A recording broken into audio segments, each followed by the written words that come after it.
Warm greetings, everyone. On behalf of W4W Foundation, a think tank instituted as a citizen collective, we welcome you to another session of Wednesdays for Water. The conversation today is part of education series, and we are discussing about celebrating Monsoon, Peri Urban Water Management in Ahmedabad. The objective of Wednesdays for Water is to engage in water conversations with water experts, grassroots practitioners, policymakers, and especially youth to explore the complex intertwined issues associated with water and the possible solutions these people are seeking. It has expanded since then to have more activities like Friday Waters and Monday Munching with Women for Water, besides organizing water workshops, water walks and talk seminars, special courses, and conference panels to continue the water conversation in various possible ways. At W4W, we believe that water conversations are crucial to move towards water conservation. Do visit our website www.w4w.in for more details. My name is Mansibal Bhargav, and I'm the host for the session from W4W Foundation and also a visiting faculty at the Terry School of Advanced Studies, which is running this education series from their water governance program.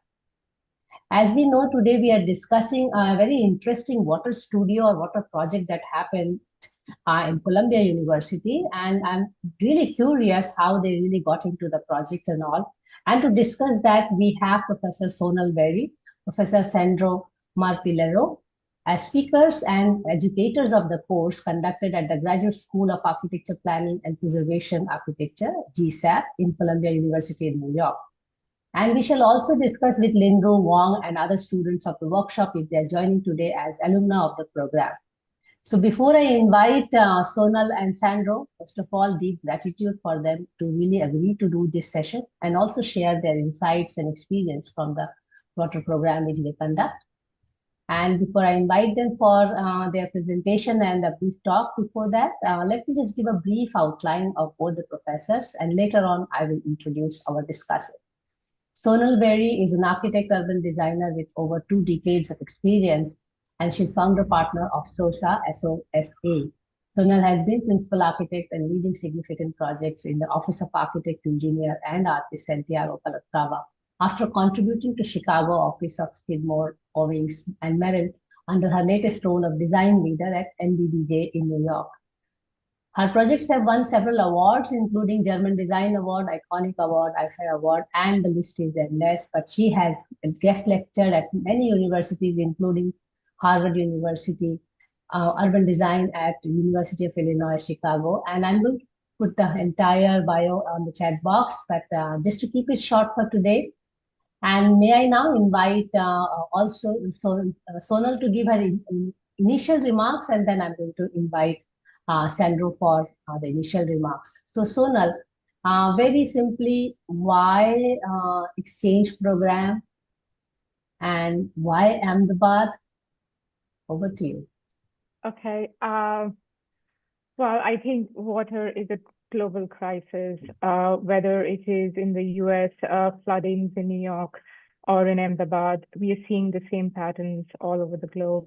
I think there's a lot of lessons to be learned from, in my opinion, India, because we have a deep tradition of historical water management systems that had been abandoned over time. So in a very short form, it is a global crisis, and the more interaction between different countries, students, educational institutions to tackle this crisis, the better it is.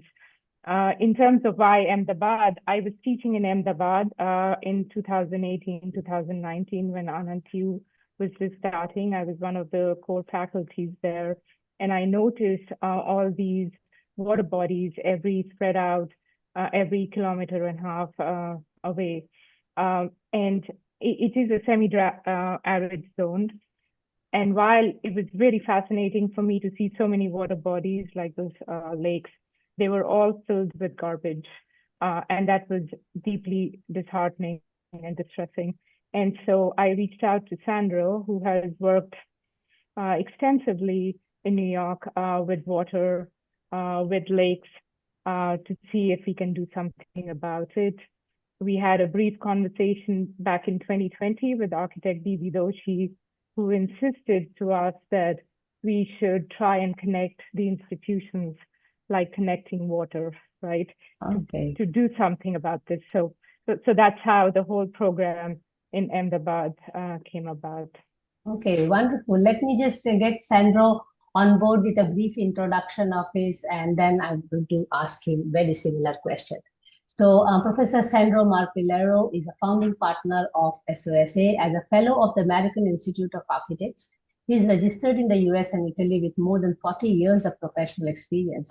Sandro has received numerous honors, including fellowships from the New York Foundation for the Arts Design Trust for Public Space and the Fulbright Program, and his firm has received more than 10 AIA design awards and many more awards. Again, the list is really long, but Sandro's work has been exhibited widely, including Urban Center, the Architecture Center, the Storefront for Art and Architecture, and the Triennial of Milan. He has realized successful urban design and architectural projects in the United States, Italy, and Japan. His productions, designs, and writings have been widely published in international books and periodicals, including Architectural Record, New York Times, and again, the list is really long, but I'm going to invite Sandro with this brief bio and also ask a very similar question.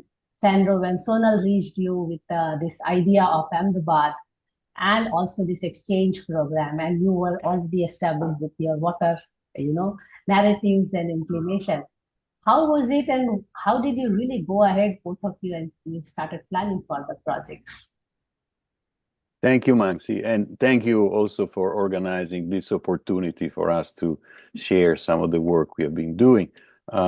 Very simply, I have also been teaching at Columbia, besides urban design and other thing, a seminar that has been about the way in which the myth of New York as a metropolis, and therefore as an idea of the city of the future, consolidated since the 1930s and 40s, if not before, and yet how that was being influenced deeply by the way in which the relationship between nature and culture had been established in the West. And so I entitled these seminars Metropolitan Sublimes, and starting from a positioning of the notion of the sublime in the 17th century, I tracked through artwork and obviously theory. So in order to come to terms with the fact that the duality between nature and culture that is part of the Western civilization, let's say, and you guys know very well what Western civilization does when it comes with a certain amount of power, how that way of splitting culture and nature leads to considering nature as an infinite exploitable resource. And this instrumentality is very specific to the, let's say, ontology of Western thinking and aesthetics. It's not the only one. That's the point. The point is that there are many others, including in the Northwest America, where there are populations that have an animistic sensibility. If they live in the north and they have to make a hole to fish a fish, and they invoke the forces of nature, or totemic, if they want to assert the privilege of their family tree in having, being lucky enough to accumulate wealth and so forth. But then there are all these other ontologies that are harder to understand for a Westerner in their own deep significance, which include, obviously, the very complicated way in which in India the relationship between nature and culture, the position of the individual versus the other, are mediated by seasonal reason, quite a number of divinities, and quite a number of circumstances and festivals. And that intrigued me. And so I was happy because of this conceptual affinity that I share with Sonal in general, to be invited for the first time in India, where I was confronted by the stepwells of Gujarat, and I couldn't believe it. And I could say, a few years have gone by, and I don't think I have recovered since. Very interesting to hear how the stepwells moved you, and we see you again and again now, and I think it's a good idea to really discuss with both of you what exactly is this program and how long have you been conducting. Can you take us through the program and what kind of outcomes you have anticipated, how students have really reacted to the program, how they engage with you? Over to you, to both of you. Floor is yours, and please take it up from here. Or maybe we can use a little PowerPoint that we prepared Sure, as go ahead. visuals to talk through what we have been doing. So Linru, if you could share.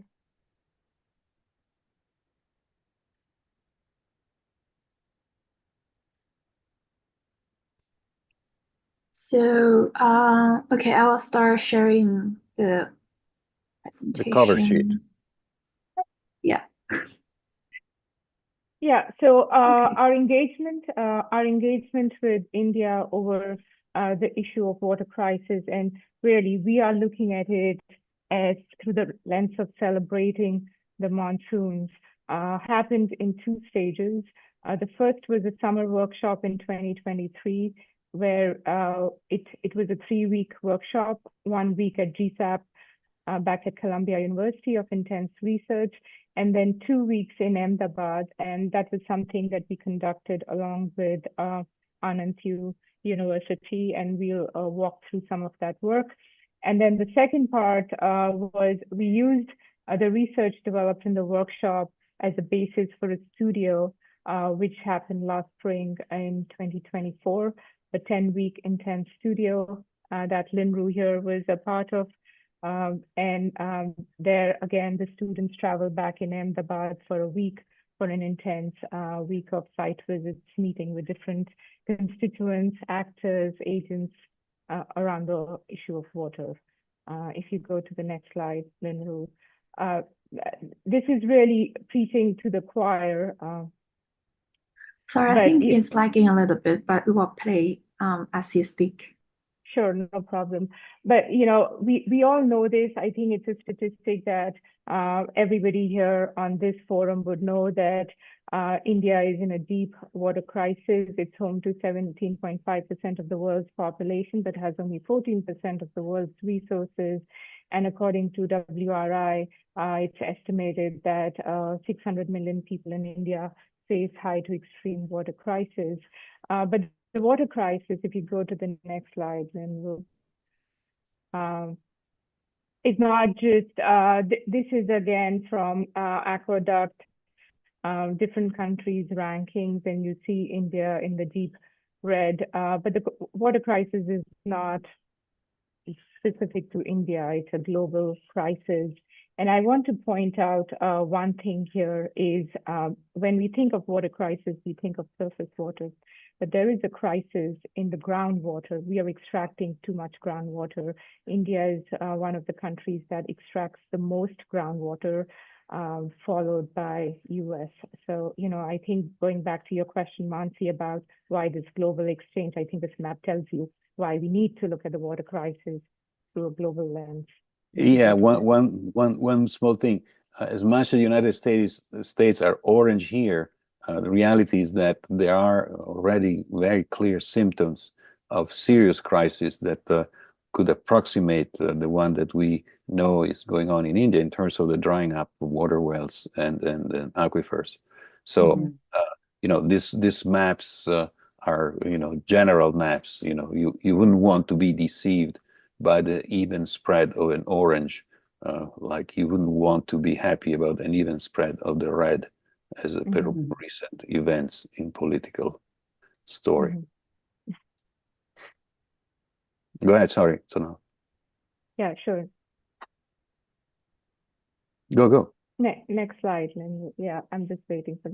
So we focused on Gujarat. Again, the step wells is a fascinating case for understanding historic water management systems. They are incredibly beautiful temples to water. And we are really looking at water not just from a engineering or technical standpoint, but from a cultural standpoint. And so I think Gujarat offered a great example or a place or a location to look at this crisis of water, where on one hand you have, if you go next slide, Linru, On one hand, you have these incredible step wells, and then on the other hand, you have a case of drought in the summer and flooding when it actually rains. You can go to the next slide.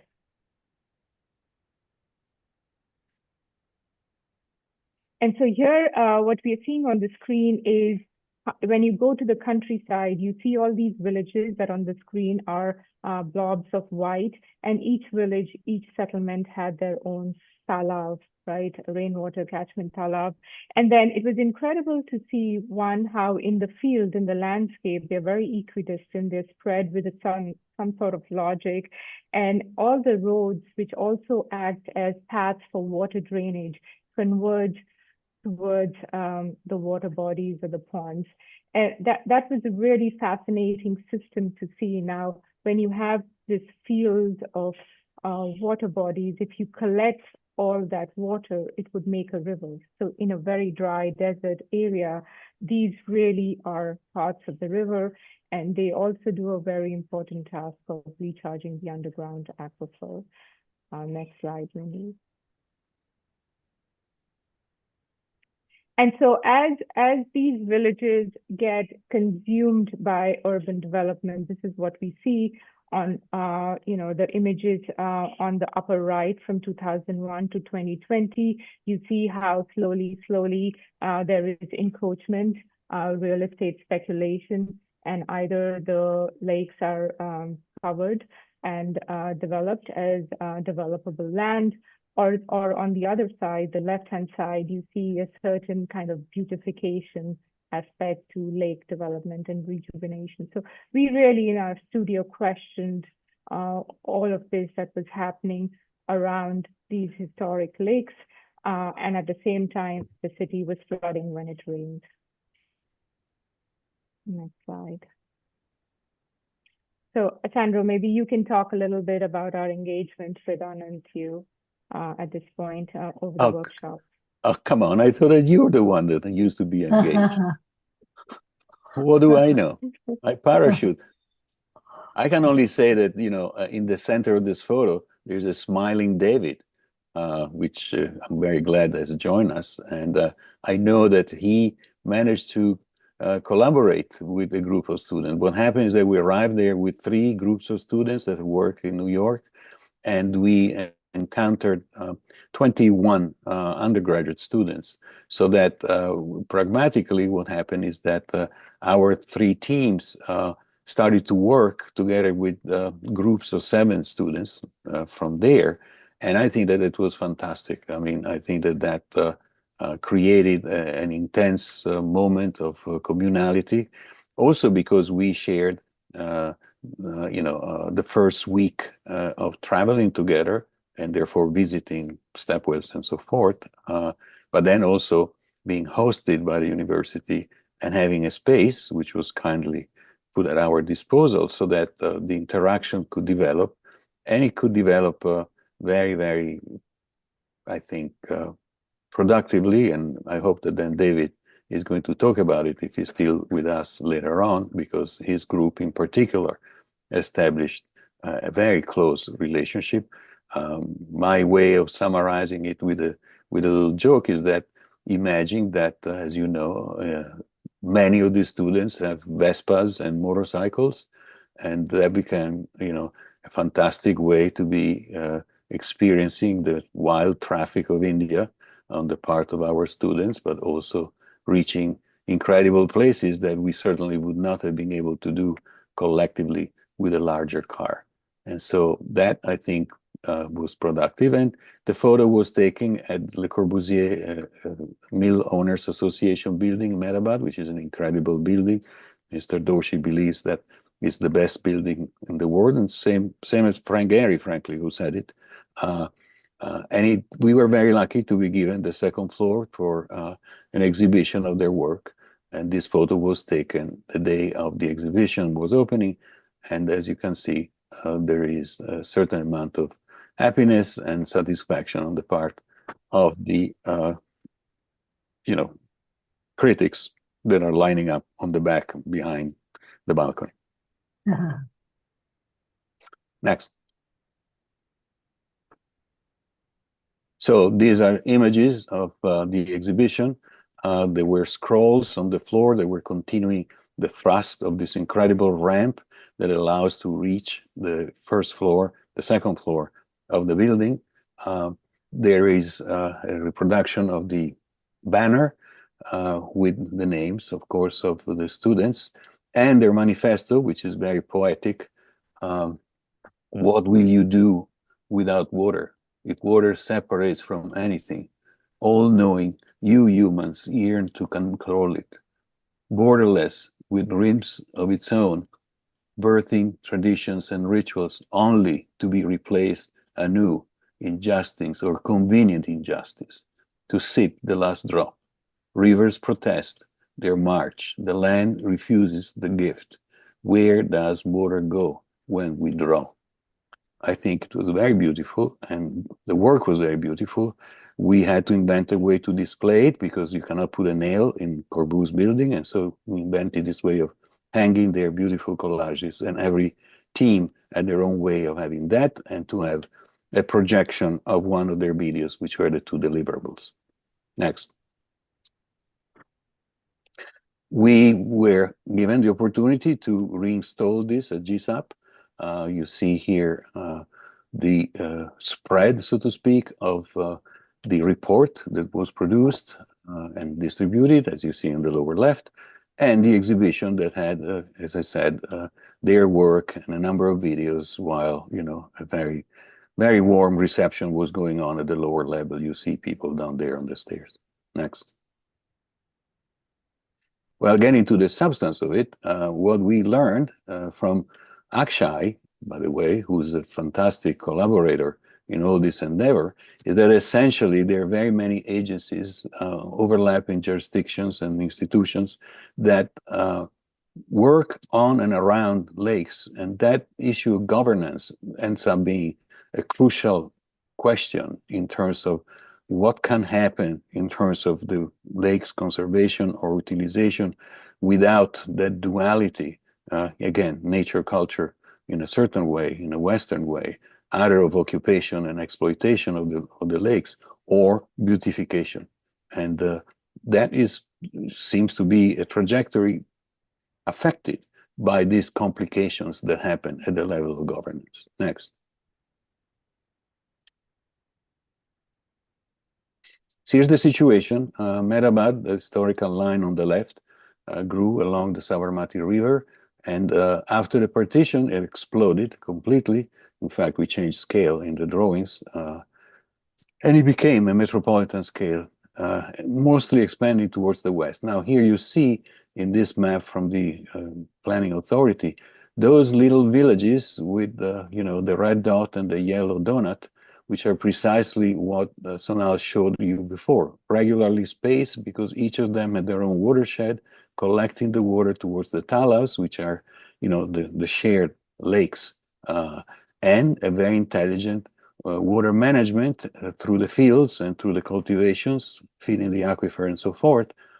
Well, those villages, as you can see, are being absorbed by the growth of the city along its radial axis, which is another Western notion of growth that had you know, traditional condition. But in this case, you know, it does not seem to quite be able to come to terms with the richness of the culture and the wisdom that the city ends up absorbing in a very conventional way of development according to Western paradigms. Next. And here we go. You see, for example, the village of Guma already swallowed, attacked, so to speak, by, you know, what is development. Now, one could take a sort of nostalgic position and say, that is like cancer, that's just negative and so forth. So why don't we go back to the beauty of the agrarian reality? Well, that's not necessarily possible. There's a lot of things that are going on, and one needs to confront them. Among other things, we chose the site of Godavari, as you can see on the left, because its little yellow area, which is the area allowed for somehow management on the basis of the local authority, which includes the talas, is totally being, under siege. So on the left, there's an incredible piece of infrastructure, which is the Delhi-Mumbai corridor, freight corridor. It's just for trains that carry freight. And that thing that looks like, an oval with a little square in the middle, it's an immense overpass because, containers now get to be stacked on 2 floors on the trains, and they need to clear. And therefore, the 2 other ones are the one that bypass the intersection that eventually feeds on the existing railroad that demarcates the northern edge of Godavi's growth. And so they're really incredible. But then on the right side, there is the blue line. The blue line is a branch of the Narmada Canal, which is another incredible feature of modernization and water management, but rather controversial, that comes from 350 miles away. And I think that's Linru addressed that because our students engage some of these issues, including the fact that on the right side, the area has already been defined as a cultural and educational area, and that is also pushing towards Godavi, or at least in this map, up to the limit of the branch of the Narmada Canal. Well, in fact, you will see next that the way in which the city operates and absorbs agricultural land is essentially by rationalizing it in square plots. And square plots are then valued in relation to their proximity with the infrastructure of the roads. The roads are laid out in grids for a change. That's another good Western inheritance, as opposed to understanding the richness of the drainage channels that used to separate the fields and therefore feed into the talas. So what happens is that, the 20% allowed for public purpose plots, let alone the fact that there is a sort of a convenient size of these lots for developers to acquire them from the farmers and then end up doing their clusters of towers or gated community in some level that Sonal showed. The leftover 20% for public purpose, as you can see on one of their maps, becomes this collection of little handkerchiefs of green, which, it's again a bounded notion of nature, a bounded notion of, connection with, in fact, what used to be, as you can see on the upper left, a much richer relationship, and a relationship that had between the land and the water. Next. And here we go. I mean, you see that this is an old aerial, actually, that was produced at the time of the workshop in 2023. And so the monster viaducts were not built yet, but you already see the trace, and you already see the way in which some of those, top-down non-negotiations were taking place in order to make room for this scale of infrastructure, impinging on the reality of the fields. And David's group was the one that identified, for example, a very interesting case of resistance to being absorbed on the part of an orchard that was, eventually had to give up, of course, and being absorbed in that. At the same time, you see on the right side that as the planning department developed their own grids and little lots, they already have gone beyond what was in the red map before, beyond the Narmada Canal. And look at that. I mean, along the canal, there's a huge road that will be part of the grid system that crisscrosses the land and therefore reinforces the hierarchy of transportation that eventually feeds this real estate logic. You see, go ahead. Go ahead, Sandro. No, I wanted to add something, but you finished first. I'm done. Okay, but I think this satellite image is really telling because you see the roads that are leading directly to the pond, and those roads are also marked by trees. So the way we can identify it, because they are tree lines, and you can see it north of the railway line, and then you can also see it on the south. And those are all the drainage channels that are gathering the water from the fields and bringing it into the pond. And, we talk about lake conservation, preservation, revitalization, but think of it as a heart. If you cut off the arteries to the heart, you kill the heart. right? So if you cut off the drainage channels that are feeding into the pond, you can beautify the lake, but you've changed the talab, the water body, in profound ways. And I think that's what we tackled in the studio then, some of the work that you would see going forward. Back to you, Sandro. Next. This is you, no? Yes, this is me. I mean, I mean, you get the birds. I mean, that's the best. That is the best. Again, like really fascinating story. You know, it's not just about we look at urban development and we think of human needs, but what about the non-human needs? And that's something that we also questioned both in the workshop and in the studio. And Gujarat, and especially this area, is in very close proximity to a big Ramsar site. There are 3 bird sanctuaries, 2 sanctuaries, and a wild ass sanctuary. This is a map again prepared by Akshay Anand that talks about the bird paths from north to south and an incredible array of bird life. Now, yes, Nal Sarovar is, I think, as the bird flies 50 kilometers from our site, but you can see a dispersion of a lot of bird activity in this region. So how can we take that into account when we think about peri-urban areas and development is the question we asked.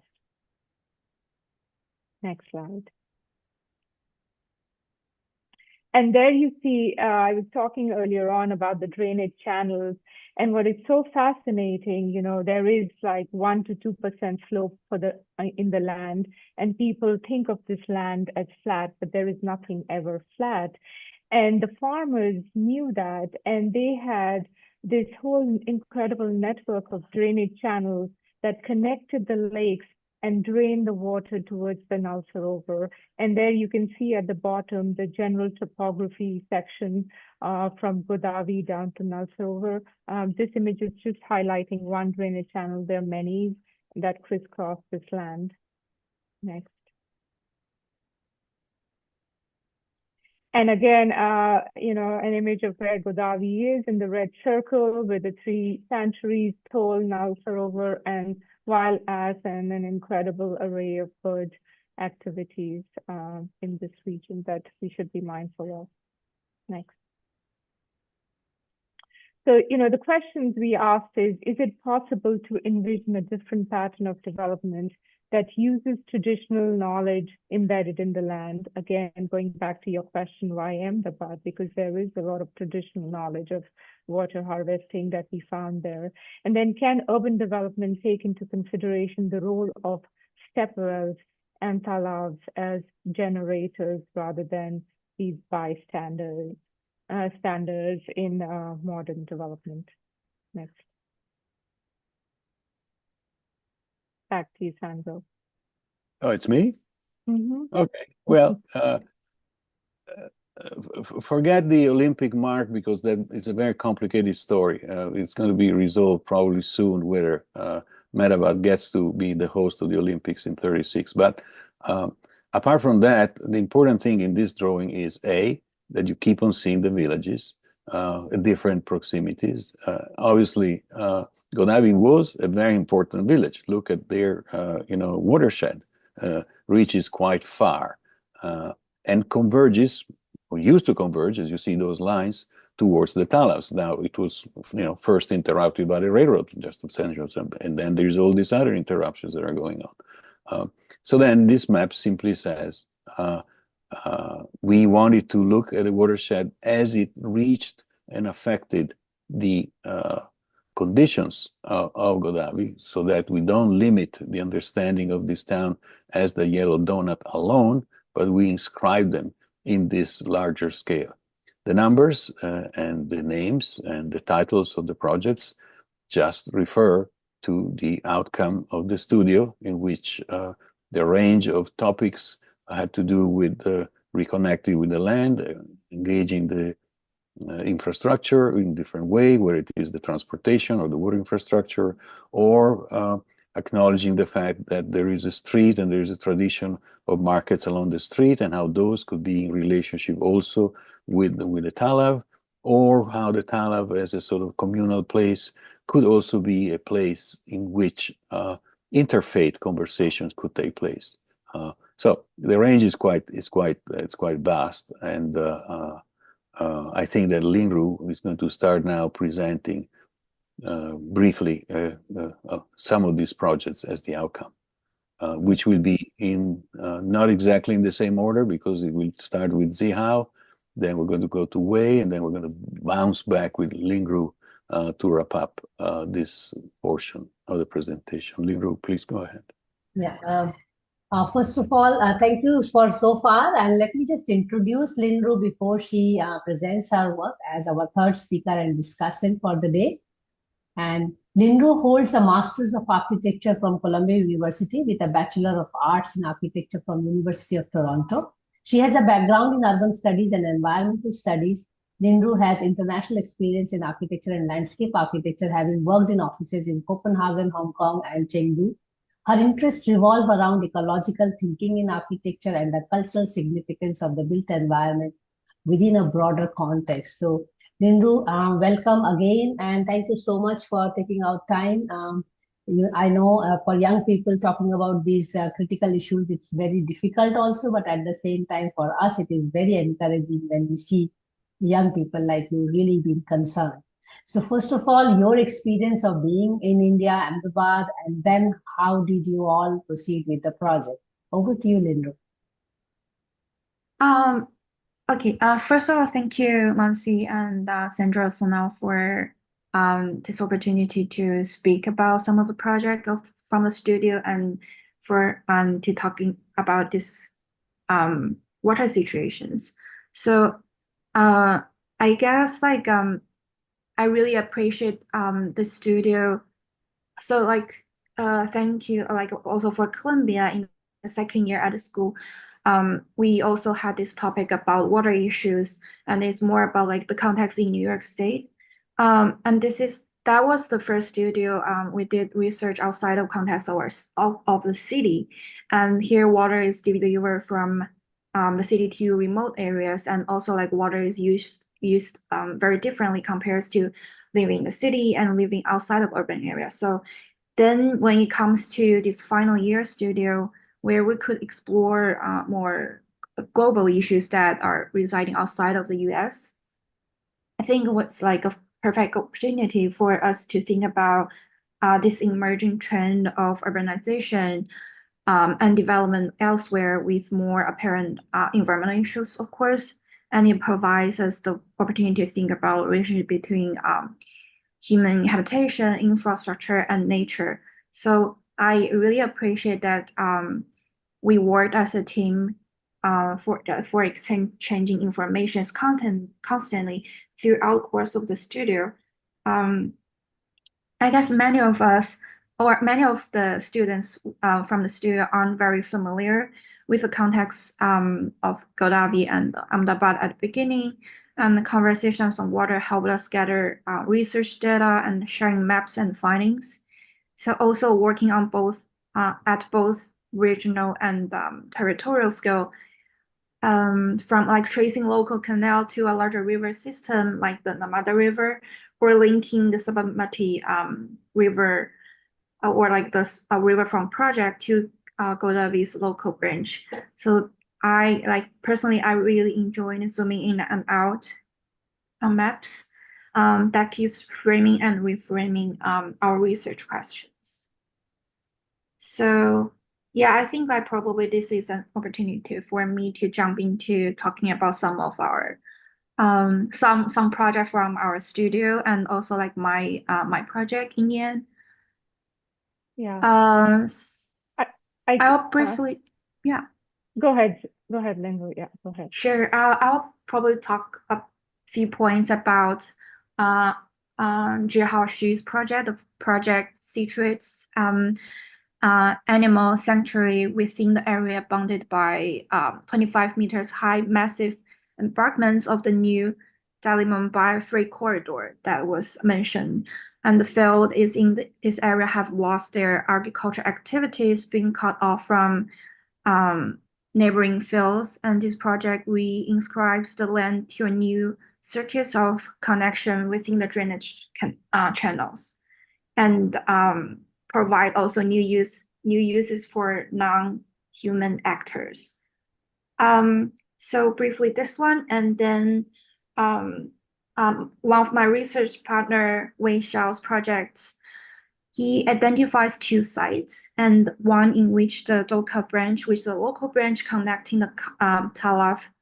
This is the 3A. Connecting the Talaf right adjacent to the village, and the other one water bodies, and without water bodies in this area, and another one 3B, at an existing pond on the edge of the university campus, around which the current master plans organizes new building with no relationship with water. The purpose of the overall scheme is to introduce paths connecting these two sites to each other, and both of them with the village of Godavi by following the historical drainage lines, intersecting the town planning scheme layout of these grids that you can see from the drawing. This new intersection creates an opportunity for alternative public space across the area currently under development pressure. So, the first site, which is right below the railway line, addresses the existing overpass of the Doka Canal, built as a bridge above the drainage channel, introducing a flow connecting the two, a public space of steps and water basins and the pedestrian. So like the pedestrian connection link these social spaces to what I'll be talking about later. The wetland path is on the north, providing opportunity to cross the boundary set by the railroad line, while the expanding public with these expanding public programs. So with the second side of intervention is an integrated zone of transition between the existing pond and the surrounding ground, enhances the ecological life inhabiting its borders, as opposed to the hard edges outlined by the master plan that we can see comparing the Talaf and the pond proposed with the campus master plan.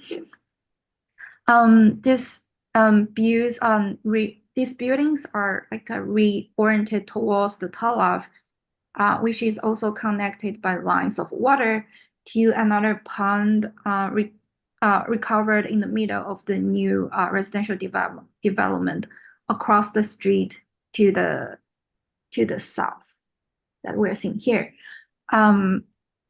So this existing pond thus becomes a true Talaf, establishing itself as a learning space for new climate change programs and acting as the central courtyard in support of an environmental shifts in the university's, the campus current fast pace of growth. Right. Then I'll be like jumping into my projects, the field path, and with this early sketch showing the overall concept which natural path intersects the canal branch. My project started with researching the Narmada River's natural ecologies, then to its connection with Sabarmati River, and its further extend to our site Godavi through the canal system. And later we'll play a video which will show all this. And from site visit, I identified an existing lowland that's prone to flooding to the east of the Doka branch canal. I hope this like sketch can show as I'm talking.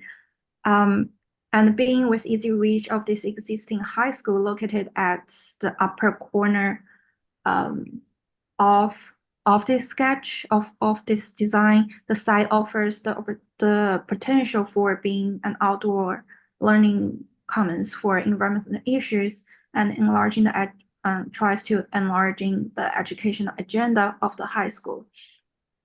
So the canal sluice regulates the water level and as required by different seasons affected by, of course, the monsoon, and crisscrossed by public paths and multiple pavilions with different uses, as well as bridges and the birds tower. So just gonna show the video in a minute. So my project's video opens with a shot driving through when we are visiting the site, so driving through the Sabarmati River Bridge, and would capture the moment in which the Narmada Canal feeds the Sabarmati River, and its downstream riverfront has currently become like a artificial rather than seasonal water body. So through this concrete embankment that narrows is in support of real estate development. Okay, I'm gonna reshare. So hope the sound would work. Yes, well, let's see. Yeah.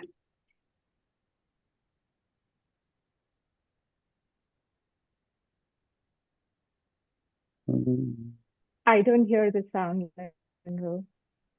Yeah. Right. I think I'm gonna share the video directly, probably from here. Okay.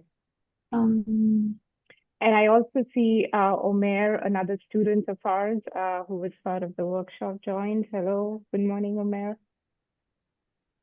They can also speak a few lines when Linru is preparing her video so that it becomes a little bit more inclusive of them as well. David, would you like to add a few lines from your side? Yes, David. Hi, good Hello. to see you. Hello. Sorry, what was the question? So how was your experience of working on lakes of Ahmedabad and also people of Ahmedabad?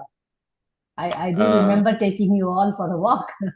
Yeah, no, it was a really awesome learning experience and kind of pushed us outside of a lot of comfort zones, I'd say, both, like being in a place that we've never been, in a culture we've never been, but also as architects, it's not in our usual, I guess, realm of study or practice to be considerate of like watersheds and how water moves through land and its relationship to land and cities. But with that said, it was such an expansive moment for, at least for me, and has led to different research opportunities. And right now I'm currently doing a research fellowship on Native American watershed regeneration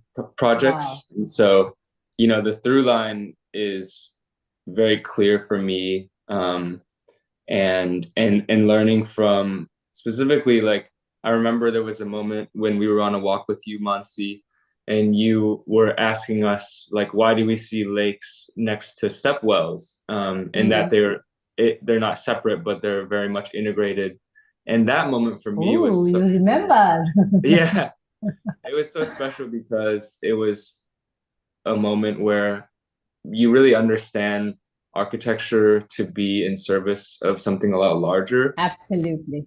Yeah. And so, well, thank you, for generously sharing your knowledge and experiences. And it has transferred. So good to see that you're working on continuing working on the water sector, which is, I think, a great achievement for teachers. Not many people continue working in the water sector. We are indeed very rewarded. Yeah, that's true. That's true. Linru, if you are ready, we can take the video and also then reach out to Omer if you want to share your thoughts. Yeah. Let me move one thing here. of course. Let's see if this is gonna play.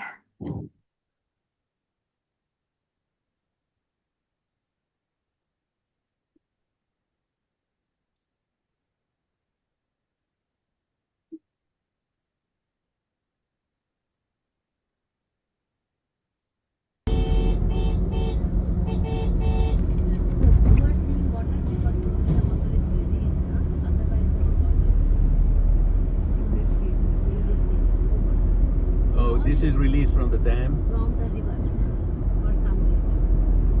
If you check the calendar of the Home Minister and Prime Minister.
Wow, this was really great.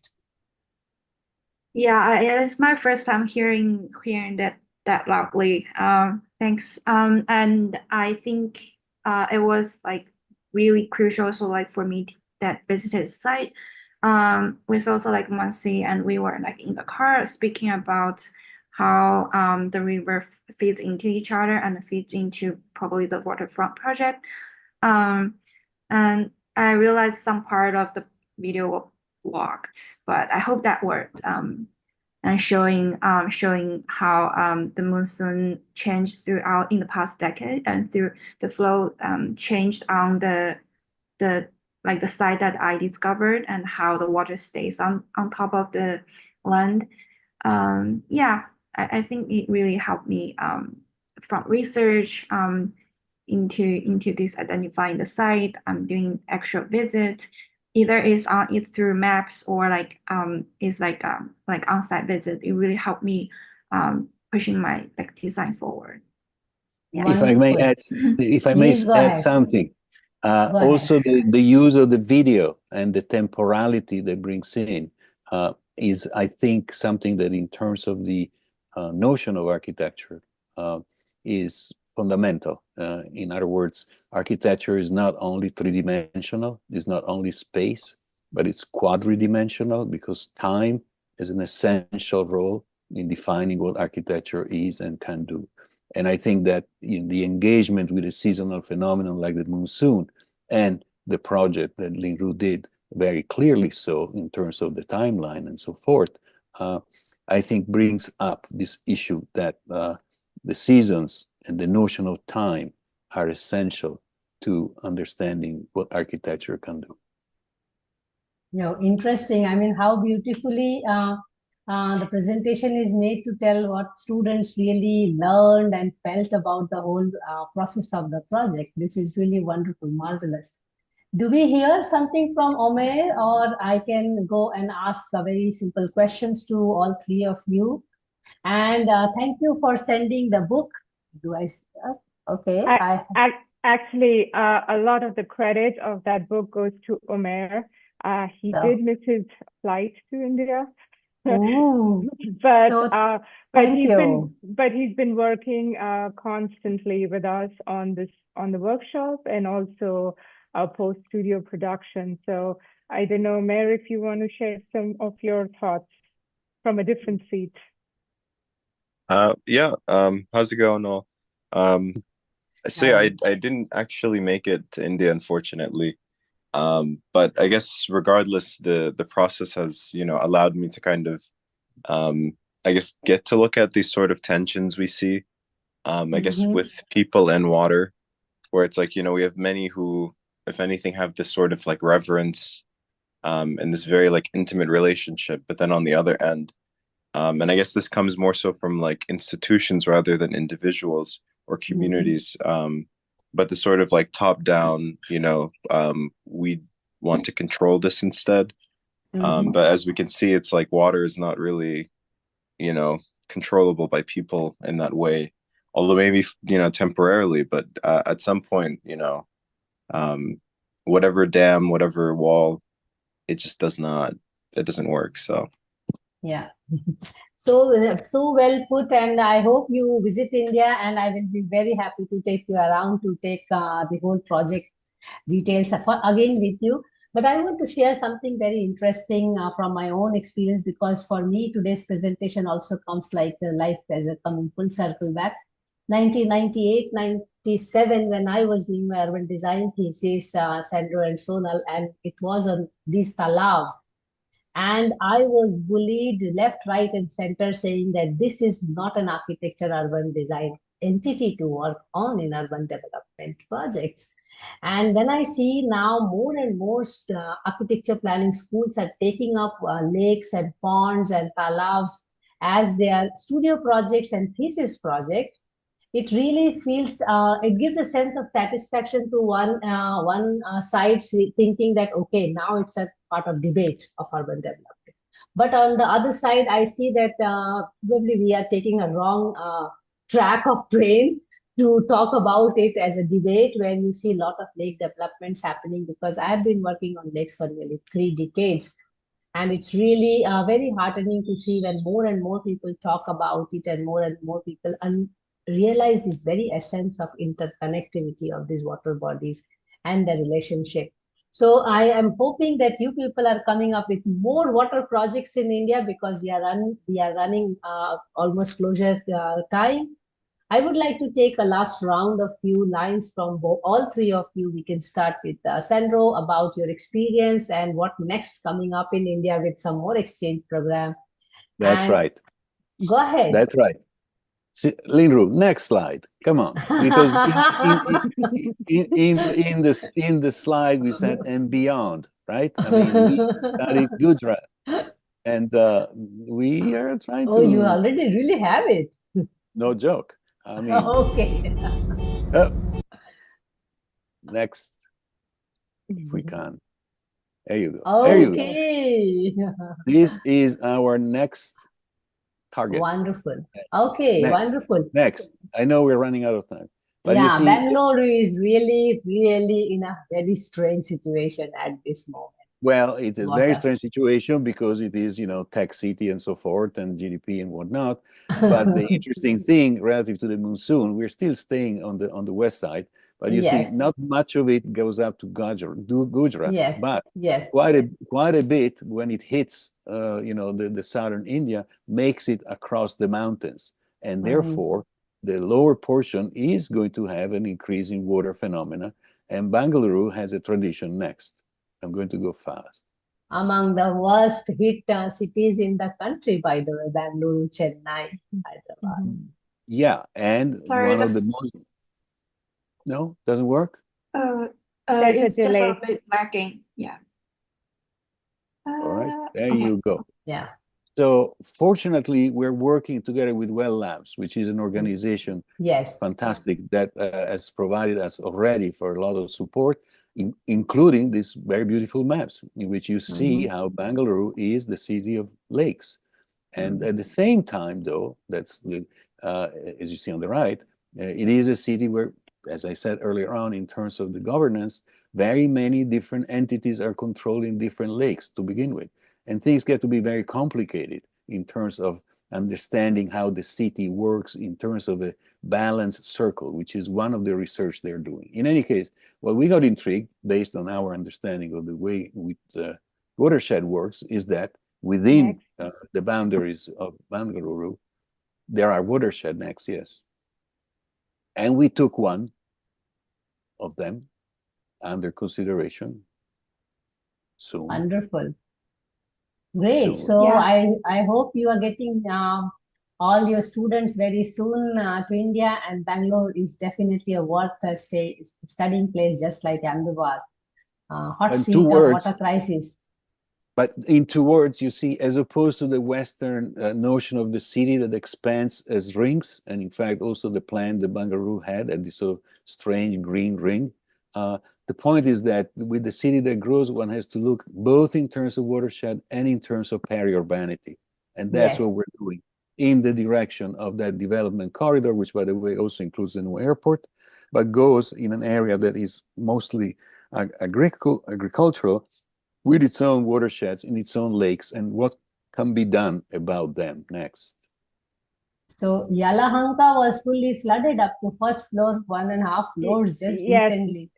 Just 2 weeks ago, as we were writing this research proposal, that lake got flooded. And it's so interesting because where in Ahmedabad you deal with a 2% slope, in Bangalore there is serious topography, and instead of clay there is granite. So it's a really interesting, you can't think in terms of surface, you have to think in terms of section and topography. And that's the reason why Bangalore is getting flooded, because they made all the development in the valleys where water used to flow. Interesting. So to just sum it up, our research for Bangalore will probe the viability of a circular water economy for peri-urban development, offering a different climate mitigating, adaptive, and resilient paradigm. There are many schemes out there that propose using of treated wastewater in agriculture, a different notion of agriculture. So I think, and I think there are some 200 groups in Bangalore working on the issue of water. Quite a lot of groups. So it's a very different site from Ahmedabad in many ways, and we're very excited to be taking this on next. So in 2 words, this map shows some waste treatment plants and how they reach beyond the watershed some chains of lakes, and how this chain of lakes eventually also can be reactivated as it's going on in a small town on the north of the airport that has managed to reactivate their aquifer, and therefore a certain use of the low watershed wells for public use. That's basically where we are. But next and last, but again, a map by Well Labs. As I said earlier, the intersection between responsibilities in the gradient and addressing on the right side the functions between fresh water all the way down to lakes and stormwater management, it's what will need to be kept in mind in any case, because that's where we think, and that's again thanks to you, Mansi, and thanks to Akshay, we started to understand as architects, which is beyond the understanding of the scale of the watershed. It is really at the level of the fact that architecture is a political act and needs to Yes. deal with its intersection of politics and, in this case, governance of how the Yes. regime of water is handled. And so we're very excited to have learned that along the way ourselves, and that we are going to work with this organization that, in producing this chart, clearly demonstrates to have got the sense of this complexity and make it visible to everybody. Interesting. It reminds me of my PhD on urban lake governance in India, where I took Hyderabad as a typology similar to Bangalore. So, and next week I'm actually going to Hyderabad to work on very similar things on water governance in Hyderabad for 2 weeks with a French atelier. So looking forward, but very interesting to see how these exchange programs can really bring forth not only the global issues, but also look at the patterns which are seen across, not only in our country, but how the knowledge also goes from one part to other part of, like the water goes from one part to other part of the landscape. And I will take a very important line from Sandro when he was talking about the wisdom we have and on which we are overlaying the knowledge we are gathering from globalization, maybe not part of it for good or part of it, the way we are planning our cities and all, and foregoing our wisdom of planning our cities with water. But I think we can take one quick question from any of the participants if there is, as a respect for all the participants who have been here. I'm just checking the YouTube if there's any question out there. Otherwise, I'm going to call it off for the day. We are already running ahead of time, or late, I must say. Any We have question? one question from Steve, respecting Steve? Australia and time zone. Yes, Steve, go ahead. Okay, it's not a short question, so I don't know whether to open up such a broad topic. But I can tell you the themes I was thinking along the lines of, and maybe it's just food for thought. I was thinking along the lines of the design process, whether you're talking to hydrologists and engineers and urban planners and working backwards from the needs of a community to, there's a really a big role in improving water resources, whether it's water quality or volume of water through design. So I was just thinking through those ideas of working backwards, assessing the needs, assessing what the expansion could be. Does that sort of thing happen much? I assume it's incredibly complex in a thriving Indian city, but any input there? Sonal, would you like to take it? Because I'm also tempted to respond, but I think Steve is coming next week, so I will wait to interact with him later. Go ahead. Well, so in the case of Ahmedabad, we didn't have interaction with hydrologists, and most of our analysis was based on visual information, like the drainage lines leading to the talabs. We did go to the village of Godavi, and we had interaction there. Mansi was a great mentor. Then we met with the AUDA, which lays out the TP schemes, and we had conversations with them, and also Anand National University, that is part of the site. In the case of Bangalore, we are very excited to have hydrogeologists on our team that will really help us understand the water sectionally. It's not that you make a talab here and the water is going to go down in that case. There are places, it's granite fissures, and so there are paths of flow of water. So in that case, and thanks again to our collaboration with Well Labs, we have a good team of people, constituents from communities to other scientists, other professionals working on the theme of water. So it's a work in progress, and I think what we didn't have in Ahmedabad, we hope to have in Bangalore. But that said, I do think that a lot of our observations, at least I feel, seem to be right on. There's a lot one can gather just by looking at the land. One word, as architects, however, we want to get down to the tactile dimension of the built things. And that's a big bridge to cover. And that's part of the challenges we've encountered in trying to teach this stuff. But I have to say, I'm very glad that Abrar has joined us. I see his name on the lower right. Abrar was part of the studio, like Linru, and he took on the very, very difficult topic of spirituality in relationship with water, trying to really understand what is the relationship between different cultures and religions and the way in which water is handled, between, the Indian interest in immersion versus, the Catholic and Christian way of treating water in a different way, and the Muslim way to do it in a different way, and so forth. And so, and he did a piece of architecture. He did a project that was, in fact, a temple, so to speak, at the entry of the village, on the talab, on the edge, and connected with the main street, where moments of intensity and connection, according to the different religions and ontologies, could take place and eventually come together. So I want to say this because as much as what we show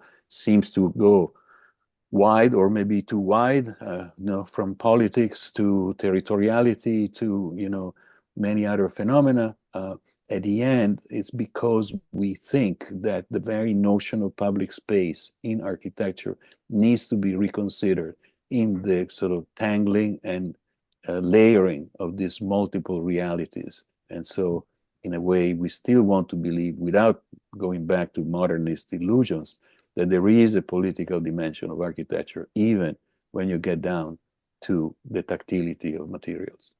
Wonderful.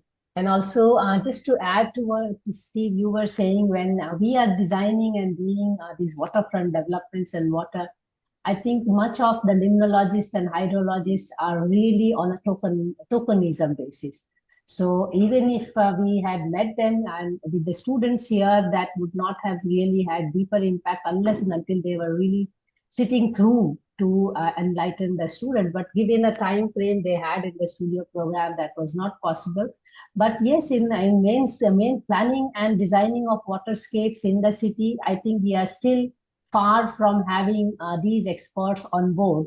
And even participatory planning is a tokenism approach. And this is where I really feel overwhelmed today when I see that the study of lakes have come long way.